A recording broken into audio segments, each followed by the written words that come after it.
কাজ থেকে বাড়িতে আসলে, তার মানে তুমি কি আমাকে পাহারা দিচ্ছ? না ননি, আজ তোমার জন্মদিন, তাই এই উপহারটা আমি তোমাকে দিতে এলাম। বিয়ের পর থেকে আমি তোমাকে কোনোদিন টাচ করতে দেইনি, অথচ আমি যাকে সবকিছু দিয়েছি সে আমাকে উইশ করলো না। আরে ও তো একটা চোর। আমি দেখছি, তুমি এখানে বসো, আজ আমি তোমাকে স্বামীর অধিকার দেবো। কি ব্যাপার পুলিশ? এটা কি রাহুল মন্ডলের বাড়ি?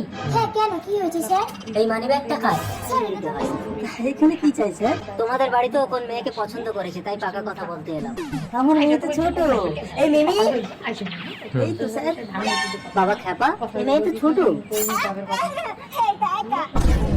আমি আচ্ছা বাবা, ঠিক আছে ঠিক আছে। এই জন্যই এই পাগলটা রাস্তায় বেরোলেই আমার দিকে ফ্যাল করে তাকিয়ে থাকে। তাহলে তাড়াতাড়ি তোমার বউয়ের হাতটা আমার খ্যাপার হাতে দিয়ে দাও। অসম্ভব, আমি আমার বউকে বিয়ে দেবো না। এমন কেস দিয়ে জেলে ঢুকিয়ে দেবো, জীবনে বউ বাচ্চার মুখ দেখতে পাবি না। না, আমি বিয়ে করব না স্বামী। আচ্ছা, হ্যালো পুলিশ। কি গো? এটাকে নারীমানের মতো জেলে ঢুকিয়ে দিন, যান নিয়ে যান। সেরা রূপসী। আমি তো দেশ দেশান্তর ঘুরে তোমারই তালাশ করছি সুন্দরী, মুখটা দেখি। না না, চন্দ্রদেবের অভিশাপে কেউ যদি একবার আমার রূপ দেখে নেয় তাহলে সে পাথর হয়ে যাবে। আমি যে তোমাকে বিয়ে করতে চাই রূপমণি। তাহলে আমাকে চোখ বেঁধে বিয়ে করতে হবে রাজা দিগন্ত। ঠিক আছে, তাই হবে রূপমণি। এই সুযোগে রাজা রূপমণিকে যখন মালা পরাতে যাবে তখন তুমি গলা পেতে দেবে। আর রূপমণি তো আমি বিয়ে করবে। তুমি আমার ছেলেকে মারলে কেন? এটা আমি কিনেছি, আমার জিনিস আমি যা খুশি করবো। এই তুমি কিনেছো মানে? বিয়ের সময় তো আমার বাবার কাছ থেকে 1 লাখ টাকা পণ নিয়ে তোমাদের ছেলেকে আমার কাছে বেচে দিয়েছো। বৌমা, একদম ছেলের গায়ে হাত দেবে না, তোমার বাবার টাকা আমি দিয়ে দেবো। হ্যাঁ, দিন দিন আমার 1 লাখ টাকা ফেরত দিন। 1 লাখ টাকা ফেরত দেবো মানে? এই মোবাইলটা এখন যদি আমি বিক্রি করতে যাই, কেউ কি আমাকে নতুনের দাম দেবে? তার মানে আমি সেকেন্ড হ্যান্ড? তাহলে আমি না দিলাম। তাতে কি হয়েছে? তুমি একবার চাকরি পেয়ে গেলে তখন আমি তোমার টাকায় বসে বসে খাবো সুইটি। এই যে বিলাত বাবু, আপনার স্ত্রীর রেজাল্ট দেখে আমাদের দপ্তর থেকে ওকে সরাসরি চাকরি দিয়েছে। সুইটি, তোমার গায়ে ঘামের গন্ধ। আজ থেকে আমাকে আর কাজ করতে হবে না সুইটি, কিন্তু আজই ওকে জয়েন করতে হবে। ঠিক আছে সুইটি, তুমি যাও, বাড়িতে গিয়ে বাচ্চাকে আমি সামলে নেব। বুদ্ধি করে পরের বউকে ভালোই তো ভাগিয়ে নিলে মঞ্জিত। এবার মাসে মাসে মাইনেটা কি করে দেবে? আরে কোনো মাইনে টাইনে দেবো না। তুই যে বললি তোর মা মারা গেছে। আরে মা মারা গেছে বলেই তো বাবা আর একটা বিয়ে করেছে।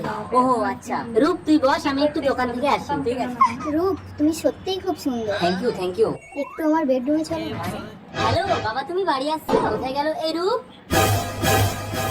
ছি রূপ, তুই আমার বন্ধু হয়ে এটা করতে পারলি? এক্ষুনি আমাদের বাড়ি থেকে বেরিয়ে গিয়ে, নইলে কিন্তু আমার হাত উঠে যাবে। তুমি কোনো কথা বলবে না মা, এই তুই বেরো।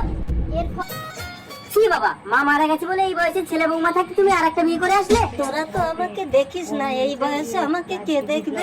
এবার তোমার একটা সৎ ভাই হবে, তারপরে এই সব কিছুর ভাগ হবে। আমি বাবা এই বাড়িতে আর থাকবো না। বিলকি দাঁড়াও বাবা, তুমি এক্ষুনি ওকে বিদায় করো।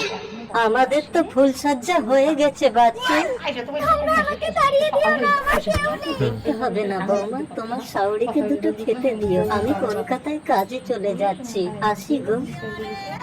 স্বামী, কান্না কাঁদতে হবে না। ভেতরে গিয়ে কাপড় পাল্টে ঘরের সব কাজবাজগুলো করো। সে গুবু ভুয়া, তুমি চোখ বন্ধ করে শুনলে বুঝতেই পারবে না আমি কথা বলছি কি আমার ভাই। আর্য, তুমি আমাকে বেশি ভালোবাসো না আমার বাবাকে বিয়ে করবে? দাঁড়াও। বাবা, সরি ম্যাডাম, আসলে এর মা নেই তো, তাই আপনাকে একটু বিরক্ত করেছি। বাড়ি চলো শিখা। কি অদ্ভুত শিক্ষা, বিয়ে করার জন্য বাচ্চাকে লাগিয়ে দিয়েছে। পুরুষের জ্বালাটা তো আমি বুঝি, বিয়ের পর থেকে একদিনও আমাকে স্পর্শ করো। আমি আমার বাচ্চাকে বর্তমানে রেখে তোমাকে বিয়ে করতে গেছিলাম। তুই এখানে শুয়ে থাক, আমরা বিয়ে করে এসে তোকে নিয়ে যাবো। একই বটতলায় বাচ্চা ফেলে কে পালালো? বিয়ে করে এসে গেছি। আমার বাচ্চা, যতদিন না আমার বাচ্চাকে খুঁজে পাবো ততদিন তুমি আমাকে ছোবে না। 10 বছর ধরে তুমি আমাকে বিয়ে করবে? এই যত জমি দেখছো সব আমার। এই দেখো জমির দলিল। তাহলে তো তুমি জমিদার। চলো পণ্ডিতের কাছে গিয়ে তোমাকে বিয়ে করবো।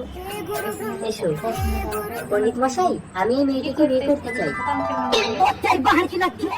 এ তো স্বর্গের অপ্সরা।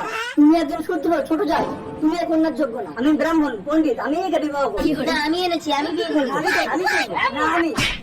কি? তুই ব্রাহ্মণের এমন অভিশাপ দেবো? স্যার দেখুন না, আমি একটা মেয়েকে বিয়ে করার জন্য এনেছি আর পণ্ডিত নিজে